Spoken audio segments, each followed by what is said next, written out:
સુરતના પુણા ખાતે આવેલી અમી પાર્ક સોસાયટીમાંથી રોડ નીકળતા મહિલાઓએ થાળી વેલણ વગાડી વિરોધ કરી આપના કોર્પોરેટર પર આક્ષેપો કર્યા હતા।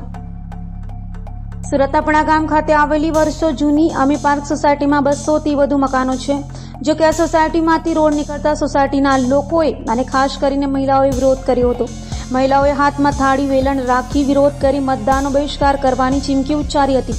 સાથે રોડ બનાવવામાં સ્થાનિક આપના કોર્પોરેટર સાથે ભ્રષ્ટાચારના આક્ષેપો કર્યા હતા। સ્થાનિકોએ અનેક રજૂઆત કરી હોવા છતાં પરિણામ ન આવ્યો હોવાનો પણ આક્ષેપ કર્યો હતો।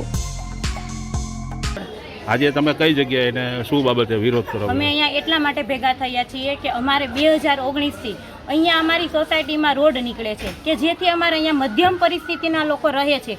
અમારે નાના નાના બાળકો છે। રોડ નીકળવાથી અમારા બાળકો ક્યાં જશે? અને આ રોડ કોર્પોરેટરના કહેવાથી નીકળેલો છે। પહેલાં કાંઈ રોડ હતો જ નહીં। કેમ આટલા વર્ષ સુધી સરકાર ક્યાં ગઈ? આટલા વર્ષથી સરકાર ગઈ ક્યાં? કે 25-30 વર્ષ સોસાયટી બંધાણા થયા અને હવે સરકાર 2019 પછી જાગી અને એ પણ એક કોર્પોરેટરના કહેવાથી। આ રોડ નીકળવાનું કારણ શું છે? કેમ તમને જ્યાં પૈસા મળે છે ત્યાં તમે રોડ અડકાવી દો છો? પહેલાં અમને જ્યાં રોડ નીકળે છે ત્યાં રોડ અમને નકશો બતાવો, ત્યાંનો રોડ બતાવો, પછી આ રોડનું કામ આગળ વધારજો। બસ અમારું એક જ કહેવાનું છે કે આ રોડ નથી નીકળવા દેવાનો। કેમ કે રોડ નીકળવાથી અમારા બાળકો ક્યાં જાય? અમારી ગાડીઓ ક્યાં મુકાય? અમારી સુરક્ષા શું રહે? આજુબાજુના બધાય અમારી શેરીમાં ચાલે, તમારા બાળકોનું શું? અમારા બાળકોને રમવા ક્યાં જવાનું? બેસવાનું ક્યાં?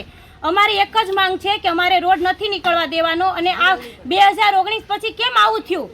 કેમ અમે પૈસા નથી ખવડાવી શકતા? એટલે કેમ તમે રૂપિયાવાળાને ત્યાં રોડ નીકળે છે ત્યાં પાડો ને, ત્યાં રોડ પાડો। કેમ કે ત્યાં પૈસા ખવડાવે છે।